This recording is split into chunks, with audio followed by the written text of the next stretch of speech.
மேல இந்த ஆலவம்சம் வித்தியாசமா இருக்கும். அபூர்வ திருக்கோலம் பேரு. எல்லா கோவிலும் தட்சிணாமூர்த்தி கால் மேல போட்டிருக்காரு. இந்த காலை மடிச்சிட்டு இருக்காரு பாருங்க. இந்த கீழ முனிவர் எல்லாம் சாப மோச்சனம் பெற்று மான் நாகமா இருப்பாப்ல. ஒரு காதல குண்டலம், ஒரு காதல குண்டலம் இல்ல. இந்த கையில ருத்ராட்ச மாலை, அக்னி ஜுவாலை, மேல ஆலவம்ச மரம் வித்தியாசமா இருக்கும். அபூர்வ திருக்கோல தட்சிணாமூர்த்தி. கல்லால மரம் வித்தியாசமா இருக்கும் பாருங்க. ஆமாங்க.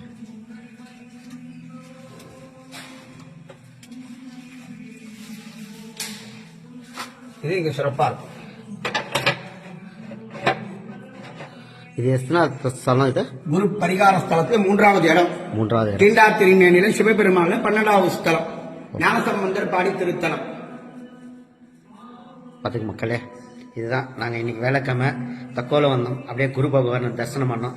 இது தட்சிணாமூர்த்தியின் 3வது ஸ்தலம் குரு பகவான். அபூர்வ திருக்கோயில் அபூர்வ திருக்கோயில்.